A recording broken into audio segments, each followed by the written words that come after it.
దేవునికి స్తోత్రం. హల్లెలూయా. ప్రభు అయిన యేసు క్రీస్తు వారి యొక్క శుభనామములు అందరికీ వందనాలు. ఈ శ్రమల ధ్యానాల్లో చివరిలోనికి వచ్చాము. యేసు క్రీస్తు వారు పరిశుద్ధ వారం అని చెప్పబడుతున్నటువంటి దానిలో బుధవారం యేసు క్రీస్తు వారి యొక్క జీవితంలో ఈ శ్రమలలో జరిగినటువంటి సంఘటనలు అది ఒక ప్రత్యేకమైనదిగా జ్ఞాపకం చేయబడతా ఉంది. ఈరోజు బుధవారాన్ని హోలీ వెన్స్డే అని పరిశుద్ధమైనటువంటి బుధవారం అని అంటారు. అంతేకాకుండా స్పై వెన్స్డే అంటారు. కారణం ఏంటంటే స్పై అంటే ఏంటి? వేగు చూడటం, లేకపోతే రహస్యంగా మంత్రాలు చేయటం. కాబట్టి యేసు క్రీస్తు వారిని అప్పగించడానికి చేయబడ్డటువంటి మంత్రాలు ఇక్కడ జరిగినట్లుగా మనకి దేవుని వాక్యంలో జ్ఞాపకం చేయబడతా వచ్చిందనమాట. ప్రభువైన యేసు క్రీస్తు వారు ఆయన మరణాన్ని గురించి, ఆ తర్వాత ఆయన మోసం చేయబడి అప్పగించబడతాడు అన్నటువంటి విషయాన్ని ముందుగా తన శిష్యులకి ఆయన జ్ఞాపకం చేశారు. అది జ్ఞాపకం చేసిన తర్వాత ప్రత్యేకంగా 2 సంగతులు ఈ యొక్క బుధవారం రోజున జరిగినట్లుగా దేవుని వాక్యం మనకి బయలుపరుస్తూ ఉంది. ఆ 2 సంగతులు ఏవయ్యా అంటే, మొట్టమొదటిది ఏంటంటే బేతనియాలో ఉన్నటువంటి సీమోను అనేటువంటి కుష్ఠరోగి అయినటువంటి సీమోను యొక్క ఇంట అభిషేకం చేయబడింది. అది ఎప్పుడట? పస్కా పండుగకు 2 రోజులు ముందుగా అని చెప్తున్నాడు. పస్కా పండుగకి 2 రోజులు ముందుగా కుష్ఠరోగి అయినటువంటి సీమోను యొక్క ఇంట యేసు ప్రభువారికి అభిషేకించడం జరిగింది. ఆ తర్వాత రెండోది ఏదయ్యా అంటే, యూదా ఇస్కరియోతు యేసుని ద్రోహం చేసి మోసం చేసి ఆయన అప్పగించడానికి యాజకుల దగ్గరికి, ప్రధాన యాజకుల దగ్గరికి వెళ్ళి వాళ్ళతో రహస్యముగా మంతనాలు జరిపి ఆయనను అమ్మివేసినటువంటి సంఘటన 2 కూడా అక్కడ మనకి ఈ యొక్క బుధవారం రోజు జరిగినట్లుగా దేవుని వాక్యం మనకి జ్ఞాపకం చేయబడతా వచ్చింది అనమాట. మొట్టమొదట యేసు ప్రభువారు అభిషేకించబడ్డారని మనం జ్ఞాపకం చేసుకున్నాం.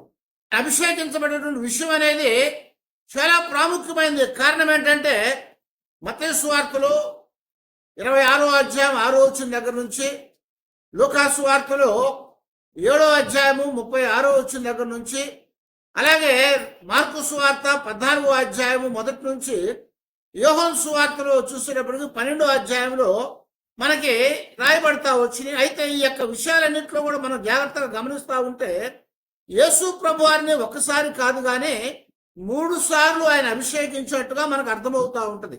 మత్తయి సువార్త 26వ అధ్యాయంలో 6వ వచనం దగ్గర నుంచి చదువుతా ఉంటే, యేసు బేతనియాలో కుష్ఠరోగి అయిన సీమోను ఇంట ఉన్నప్పుడు ఒక స్త్రీ మిక్కిలి విలువ గల అత్తరు బుడ్డి తీసుకొని ఆయన వద్దకు వచ్చి ఆయన భోజనములకు కూర్చున్న ఆయన తల మీద పోసెను. శిష్యులు చూచి కోపపడి, ఈ నష్టం ఎందుకు? దీనిని గొప్ప వెలకు అమ్మి పేదలకి వచ్చినే అని ఇక్కడ జ్ఞాపకం చేస్తున్నాడు. ఏమన్నాడు? కుష్ఠరోగి అయినటువంటి సీమోను ఇంట. ఎవరింట్లోట? కుష్ఠరోగి. అంటే కుష్ఠరోగంతో ఉన్నవాళ్ళు ఎక్కడ ఉండాలి? ఊరు బయట ఎక్కడో ఉండాలి. కానీ ఒకనొక దినాన బహుశా యేసు క్రీస్తు వారు ఈ కుష్ఠరోగి అయినటువంటి సీమోనుని ఆయన బాగు చేస్తుండొచ్చు. అందువలన ఇప్పుడు మనం గమనిస్తూ ఉన్నప్పుడు ఆ సీమోను యేసు క్రీస్తు వారిని పిలిచాడు ఇంటికి. ఆయన పిలిచినప్పుడు ఇక్కడ మనకేం కనపడుతుందంటే, ఆయన ఇంటిలో అభిషేకం అనేది జరిగింది. ఆయన ఇంటిలో అభిషేకం ఎవరు చేస్తారట? ఒక పాపాత్మురాలైనటువంటి స్త్రీ అని రాయబడింది. ఇది ఎక్కడ జరిగింది? బేతనియాలో. ఇది బేతనియాలో జరిగింది. అయితే మనం ఇక్కడ యోహాను సువార్తలో మనం చదువుతా ఉంటే 12వ అధ్యాయంలో 3వ వచనం దగ్గర నుంచి, అప్పుడు మరియా మిక్కిలి విలువ గల అచ్చ జటామాంసి అత్తరును 1 సేరున్నర ఎత్తు తీసుకొని యేసు పాదములకు పూసి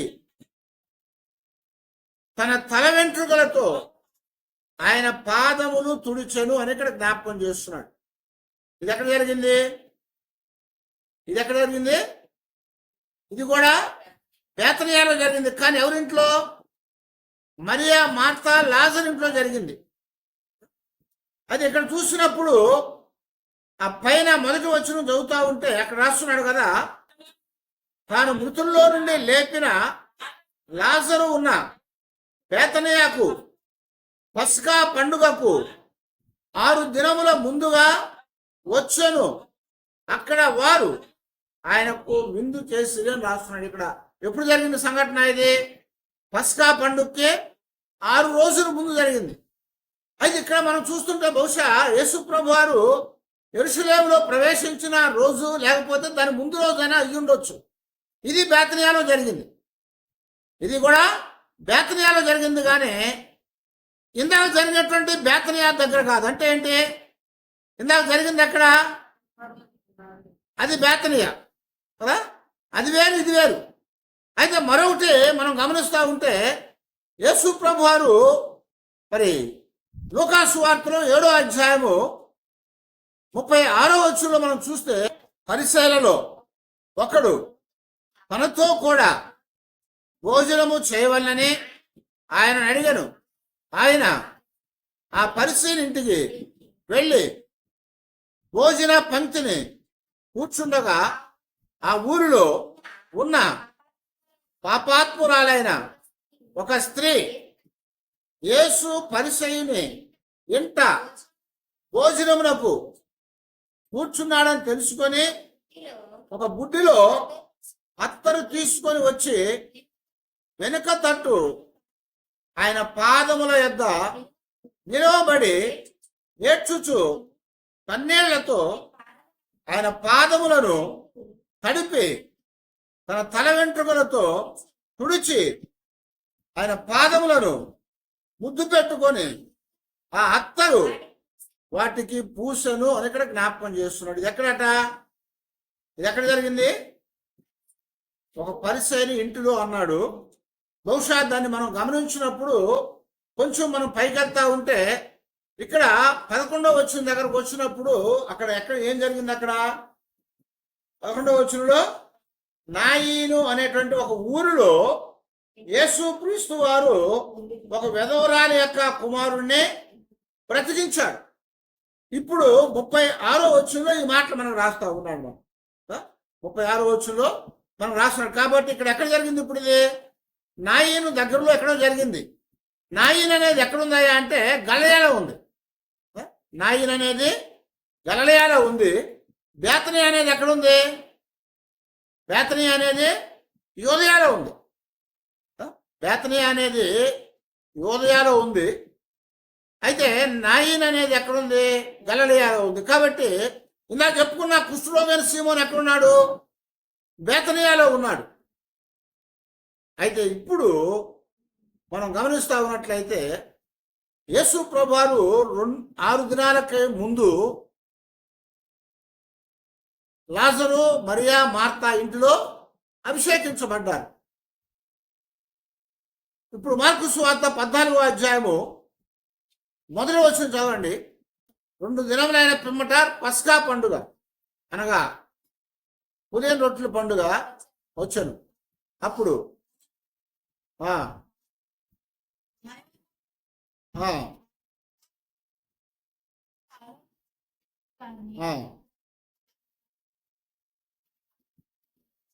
చెప్పుకోండి.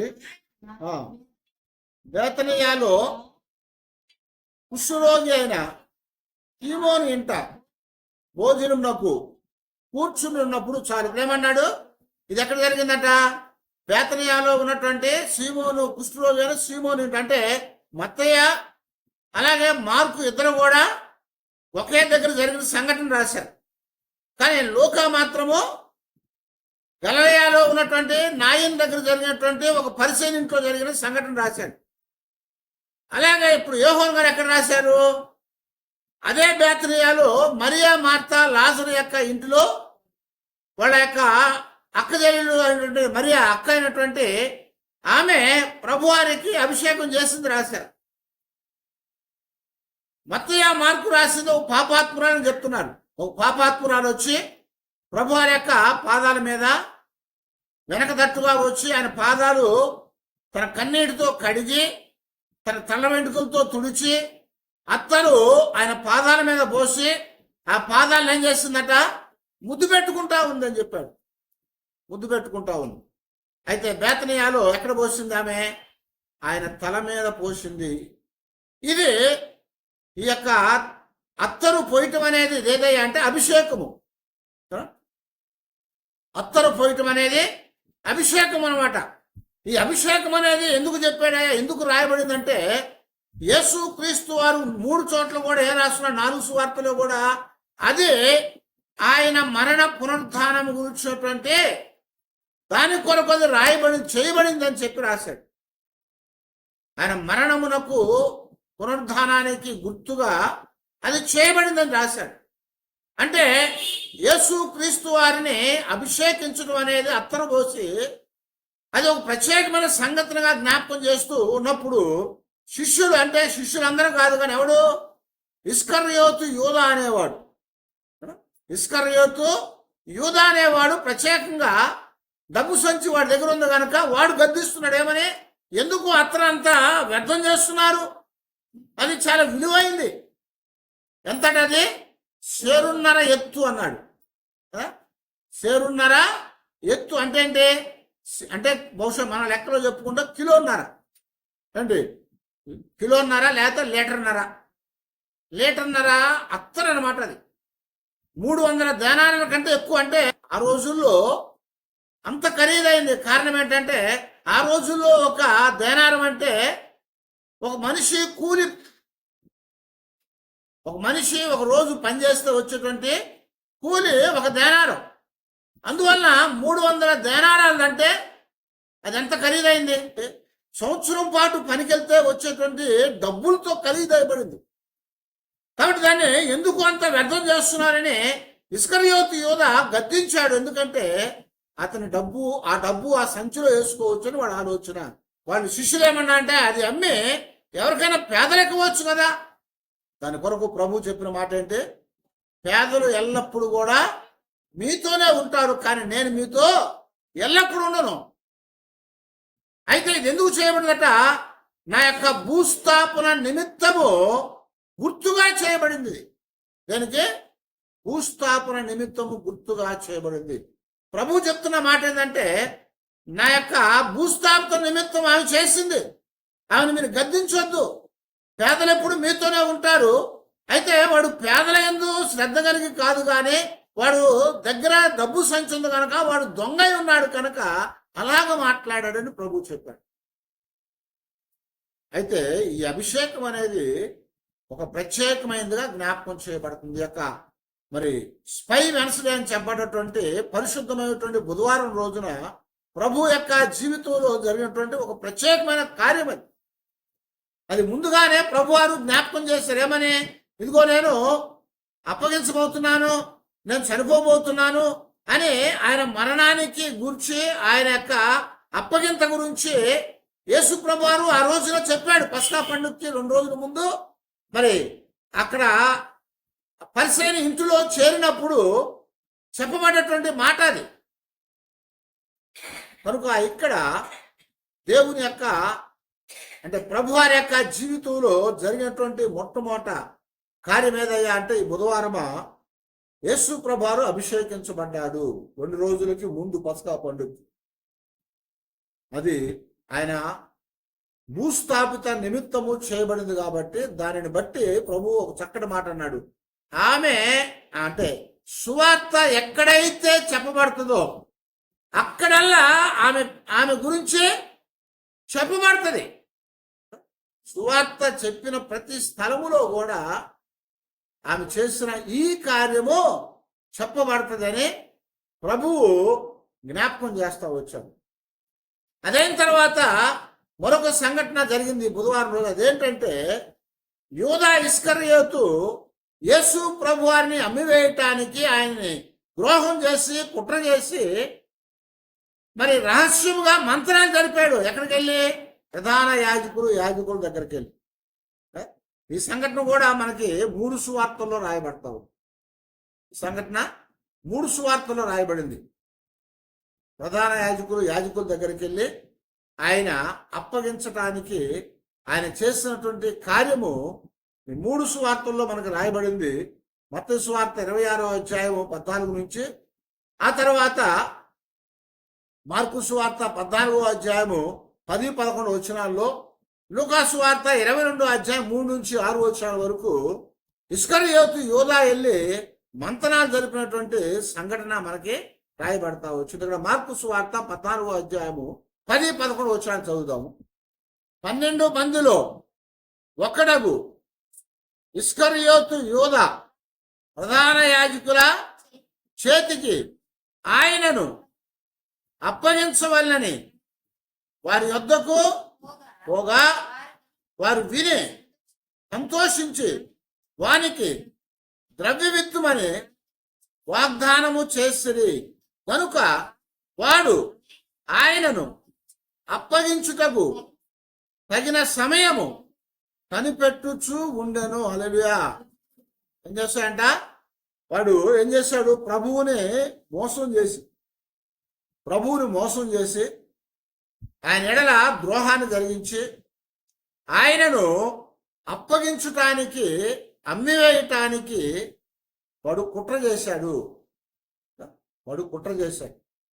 ఆ యాజకుల దగ్గరికి వెళ్ళి ఏం చేశాడంట? నేను ఆయన్ని మీకు అప్పగిస్తాను, నాకు ఏమి ఇస్తారని వాడు బేరం మాట్లాడుకున్నాడు. మనం గతంలో చెప్పుకున్న విషయాలు చాలా. వాడు బేరం మాట్లాడుకుని ఏం చేశాడంట? నాకేమి ఇస్తారని అడిగాడు. నేను ఆయన మీకు అప్పగిస్తే ఏమి ఇస్తారు? వాళ్ళు ఎదుగుతూ ఉన్నారు ఎవరు మనకి అనుకూలంగా ఉంటారని. కారణం ఏంటంటే ఆ యొక్క పస్కా పండుగ ముందు ఆయన్ని చంపుదామని ప్రయత్నం చేశారు. కానీ జనులందరూ కూడా ఆయన బోధన వింటున్నారు కనుక, ఆయనను జనులందరూ ప్రవక్తగా ఎంచుతున్నారు కనుక, ఇప్పుడు ఆయన్ని మనం పట్టుకుంటే జనులందరూ కూడా ఏం చేస్తారు? మన మీద తిరుగుబాటు చేస్తారు. కనుక ఇప్పుడు పట్టుకోవద్దని చెప్పి వాడు ఏం చేశారంటే రహస్యంగా ఆయన్ని పట్టుకోవడానికి వాళ్ళు ఆలోచన చేస్తా వచ్చారు. ఈ లోపల ఇస్కరియోతు యోధా వాళ్ళ దగ్గరికి వెళ్ళాడు. వాళ్ళ దగ్గరికి వెళ్ళి ఏం చేశారంట? ఆయన్ని అప్పగిస్తే నాకేమి ఇస్తారు అని అడిగారు. అది వాళ్ళకి చాలా సంతోషాన్ని కలిగించింది. కారణం ఏంటి? ఎవరి ద్వారా మనకు ఆయన చిక్కుతాడని ఎదురు చూస్తూ ఉన్నారు. అదే స్పై అంటే. స్పై అంటే ఏంటి? వెతుకులాటం. యేసు ప్రభువారు మనకు అప్పగించబడాలంటే, మనం ఆయన పట్టుకోవాలంటే ఎవరి ద్వారా అవుతుందని పని వెతుకుతూ ఉన్నారు వారు. అలాగే ఇస్కరియోతు యోధా కూడా ఏం చేశాడు? నేను ఎవరికి అప్పగించాలి ఆయన్ని అని వాడు కూడా ఆలోచన చేశాడు. ఆలోచన చేస్తున్నప్పుడు యాజకులు, ప్రధాన యాజకులు, శాస్త్రులు, పరిసయ్యులు వాళ్ళందరూ కూడా ప్రభువును చంపాలన్నటువంటి ఆలోచన కలిగి ఉన్నారని వాడు ఎరిగిన వాడై ఇప్పుడు ప్రధాన యాజకుల దగ్గరికి వెళ్ళాడు. వాళ్ళ దగ్గరికి వెళ్ళి వాళ్ళతో ఏం చేశాడంట? మంతనాలు జరుపుకున్నాడు. వాళ్ళతో రహస్యముగా ఈ యొక్క ఆలోచన చేశాడు. ఆలోచన చేసి ఆ 30 వెండి రూకలు తీసుకొని వాడు వెళ్ళిపోయి ఎప్పుడు అనుకూలమైన సమయం దొరుకుద్దా అని వాడు ఎదురు చూస్తూ ఉన్నాడు. ఇది ఎప్పుడు జరిగింది? బుధవారం రోజున జరిగింది. ఈ బుధవారం రోజున జరిగింది. ముందుగా వాళ్ళతో మాట్లాడుకున్నాడు. యాజకులు, ప్రధాన యాజకులతో మాట్లాడుకున్న తర్వాత ఏమైంది? వచ్చేసి అనుకూలమైన సమయం కొరకు వాడు ఎదురు చూస్తూ ఉన్నాడట. వాడికి ఎప్పుడు అనుకూలమైన సమయం దొరికింది? ఆ ఆఖరి పస్కా భోజనాన్ని ప్రభువారు శిష్యులతో ఆచరిస్తూ ఉన్నప్పుడు, పస్కా భోజనాన్ని శిష్యులతో ఆయన ఆచరిస్తూ ఉన్నప్పుడు, ప్రభువారు ఆచరిస్తూ ఉన్నప్పుడు అది అదునైనటువంటి సమయంగా అనిపించింది వాడికి. అప్పుడు ఏం చెప్పాడు యేసు ప్రభువారు? వాడిలో సాతాను ప్రవేశించింది అని చెప్పాడు. సాతాను వాడిలోనికి దూరిందట. సాతాను వాళ్ళ లోపలికి వచ్చింది కాబట్టి ఏం చేశాడు వాడు? వెంటనే ఆ భోజనం దగ్గర వాడు ఆ ముక్క పుచ్చుకొని బయటికి పారిపోయాడు. ప్రభు కూడా చెప్పాడు, మీలో ఒకడు ఉన్నాడు, వాడు సాతాను, వాడు నన్ను అప్పగిస్తాడంటే అందరూ కలవరపడ్డాడు, నేనా నేనా నేనా నేనా అని. అయితే ఎవడైతే మొదట నా యొక్క దగ్గర ముక్క పుచ్చుకుంటాడో, ఎవడైతే నాతో పాటు భోజనం చేస్తాడో, ఎవడైతే నా ముక్క పుచ్చుకుంటాడో వాడే అని చెప్పాడు ప్రభు. క్లియర్గా చెప్పాడు. ఎవడైతే నాకు మొట్టమొదట నాతో ఈ యొక్క భోజనంలో పాలు పొందుతాడో వాడే అని చెప్పాడు. అయితే ఆ మాటలు చెప్పినాక ఇస్కరియోతు కూడా అక్కడే ఉన్నాడు. అందరూ కూడా కలవరపడి ఏమంటున్నారు, ప్రభువా నేనా అని అడుగుతున్నారు. ఇస్కరియోతు ఏమన్నాడట, నేను కాదు కదా. అందరూ నేనా అని కలవరపడతా ఉంటే, ఒకవేళ తెలియకుండా నేనేమన్నా పొరపాటు చేస్తున్నానా, తెలియకుండా నేనేమన్నా పాపం చేస్తున్నానా అని మిగిలిన శిష్యులు 11 మంది వాళ్ళు అనుకుంటూ ఉన్నారు. కానీ అసలోడు ఏమంటున్నాడు, నేను కాదు కదా. అంటే వాడి మనసులో ఉన్న మాటను బయట పెట్టేశాడు. అప్పటికి కూడా శిష్యులు కానీ అర్థం కాలేదు.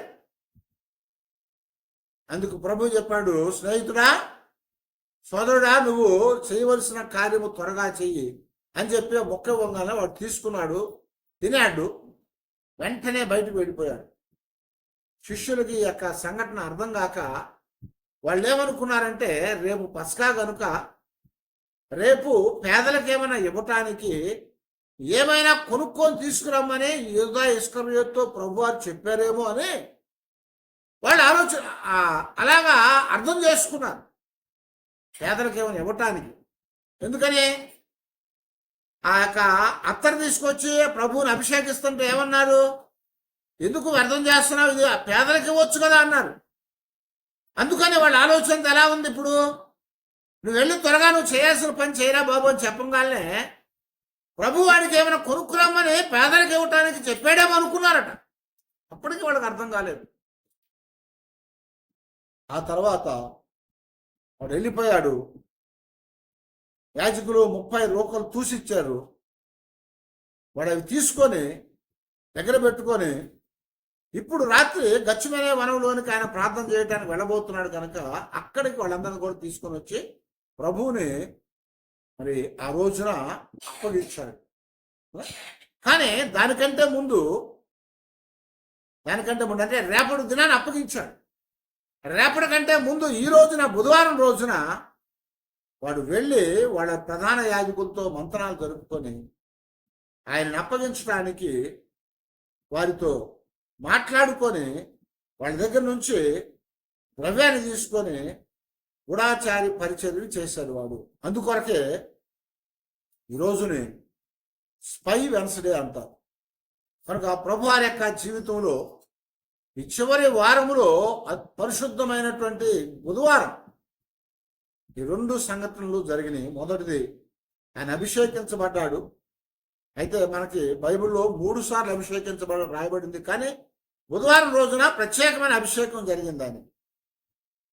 ఎందుకంటే పస్కా పండుగకు 2 రోజుల ముందుగా అభిషేకం చేయబడ్డాది. అది కాకుండా మరియా మార్తలు లాజరు యొక్క అక్కజల్లులు ఇద్దరు వాళ్ళ ఇంట్లోకి వెళ్ళినప్పుడు అక్కడ చేశారు. కారణం ఏంటి, లాజరు చనిపోయి తిరిగి లేచాడు కనుక. చనిపోయి తిరిగి లేచాడు కాబట్టి ప్రభు చేసిన గొప్ప కార్యాన్ని అనేకులకు చెప్పడానికి మంచి కృతజ్ఞతా కూడం పెట్టుకున్నారు ఇంటి దగ్గర. ఆ రోజు ప్రభు వచ్చాడు. ప్రభు వచ్చినప్పుడు ప్రభువుని అభిషేకించారు. కనుక ఈ 2 కార్యక్రమాలు యేసు క్రీస్తు వారి యొక్క జీవితంలో ఈ బుధవారం జరిగినాయి కనుక ఆ ఇస్కరియోతు యోధ రహస్యముగా వెళ్ళి కుట్ర పన్ని మరి ఆ అధికారులతో, శాస్త్రులు, పెద్దలతో, యాజకులు, ప్రధాన యాజకులతో మంత్రాలు జరిపాడు కనుక ఈ రోజున స్పై వెన్స్డే అంటారు. ఈ రోజున ఈ 2 కార్యక్రమాలు జరిగినవి. ఇవి చాలా ప్రాముఖ్యమైనవి. ఒకటి, ఆయన మరణానికి అప్పగించబడటానికి సిద్ధపాటు చేయబడటం, దాన్ని గుర్తు చేసుకొని ఆయనను అభిషేకించటం. ఆయన్ని అప్పగించడానికి, మరణానికి అప్పగించడానికి సిద్ధపాటు, అది గుర్తు చేసుకొని ఆయనకు అభిషేకము. అంటే ఇంకా ఆయనని శారీరకంగా మనం చూడం కాబట్టి ఆయనకు అభిషేకం చేశారు. అది ఆయన భూస్థాపిత నిమిత్తము చేయబడినటువంటి అభిషేకంగా ప్రభు చెప్పాడు. అందువలన ఈరోజు మనము మరి ప్రభు యొక్క జీవితంలో జరిగిన ఈ కార్యాలని మనం జ్ఞాపకం చేసుకొని మనం ఎలా ఉన్నామన్నది ఒకసారి జ్ఞాపకం చేసుకోవాలనుకున్నాం. ఎందుకంటే ఇస్కరియోతు యూదాలాగా అప్పగించడానికి, ఆయన అమ్మివేయటానికి ఆలోచనతో లోకంతో మంతనాలు జరుపుతున్నామా, లేకపోతే ప్రభువారి యొక్క భూస్థాపితం తెలియదు కానీ ఆయన్ని మనం గౌరవించాలని, గణపరచాలని, ఆయనకి అభిషేకించాలని ఆలోచన కలిగి మన వద్ద ఉన్నటువంటి విలువైన దాన్ని ప్రభుకి ఇచ్చి ప్రభువుని మహింపరిచే వారంగా ఉన్నామా అన్నది మనము ఒకసారి ఆలోచన చేసుకోవాలి. దేవుని యందు విశ్వాసం ఉంచినట్లయితే ఏం చేస్తాం? మనము ఆయన గౌరవిస్తాం. దేవుని యందు భయభక్తులు కలిగి ఉన్నట్లయితే ఆయన కొరకు ఏదైనా చేయటానికి ఇష్టపడతాం. ప్రభు యందు మనం ఉన్నటువంటి విశ్వాసము, గౌరవాన్ని, అంటే ఆ విశ్వాసాన్ని బట్టి, గౌరవాన్ని బట్టి, ఆయన యందు మనము ఉన్నటువంటి భయభక్తులు బట్టి ఏం చేస్తామట? ఆయన దగ్గర ఒక విలువైన దాన్ని మనం ఖర్చు పెట్టి ఆయన్ని హెచ్చించడానికి మనం వెనకాడం లేదు. ఆయనలో విశ్వాసం కోల్పోయినట్లయితే, ఆయన యందు గౌరవం లేకపోయినట్లయితే, అలాగే ఆయన యందు భయభక్తులు లేకపోయినట్లయితే ఇస్కరియోతు చేసినట్టుగా చేసేవారంగా ఉంటాం. అందుకొరకే ఈ యొక్క స్పై వెన్స్డే, పరిశుద్ధమైనటువంటి బుధవారం అని చెప్పబడుతున్న రోజున మనము ఆ యొక్క మరియలాగా లేదా పాపాత్మురాల్లాగా ప్రభువుని అభిషేకించి ఆయన గౌరవించడానికి ఇష్టపడుతున్నామా, లేదా ఇస్కరియోతు యూదాలాగా ప్రభువుని అమ్మివేసి ఆయన తృణీకరించి మనము లోకంలో కలిసిపోయి వాడికిలాగా చచ్చి మన జీవితాల్లో మన జీవితమే శూన్యమైపోయింది అనుకుంటే వారంగా మనము ఉండబోతున్నామా అన్న దాన్ని ఒకసారి మనం జ్ఞాపకం చేసుకోవాలి. కనుక ఇలాగుంటే ఆశీర్వాదం ఎలాగా? మరియలాగా, పాపాత్మ స్త్రీలాగా ప్రభు వారిని అభిషేకిస్తే అది ఆశీర్వాదం. సువార్త చెప్పిన ప్రతి స్థలమందు కూడా ఆమె పేరుని వివరించబడిందని చెప్పాడు, ఆమె గౌరవించబడిందని చెప్పాడు. అయితే సువార్త చెప్పిన ప్రతి స్థలంలో కూడా, ఆయన్ని మరణాన్ని జ్ఞాపకం చేసుకున్న ప్రతి స్థలంలో కూడా దుష్టుడైనటువంటి ఇస్కరియోతు యోధాని మరి అగౌరవపరిచినటువంటి సంఘటన మనం చూస్తాం. కనుక మనల్ని మనం ఒకసారి పరీక్షించుకొని ప్రభు వారి జీవితంలో జరిగిన ఈ సంఘటనలను బట్టి దేవునికి మనం సాక్షులుగా ఉందామా, లేదా దేవుణ్ణి నమ్ముకున్నటువంటి వారంగా ఉందామా, లేదా దేవుని అమ్ముకున్నటువంటి వారంగా ఉందామా అని ఒకసారి మనం పరీక్ష చేసుకొని ప్రభు పాదాల దగ్గర ప్రార్థన చేసుకుందాం. అందరు తరలి వచ్చి ప్రార్థన చేసుకుందాం.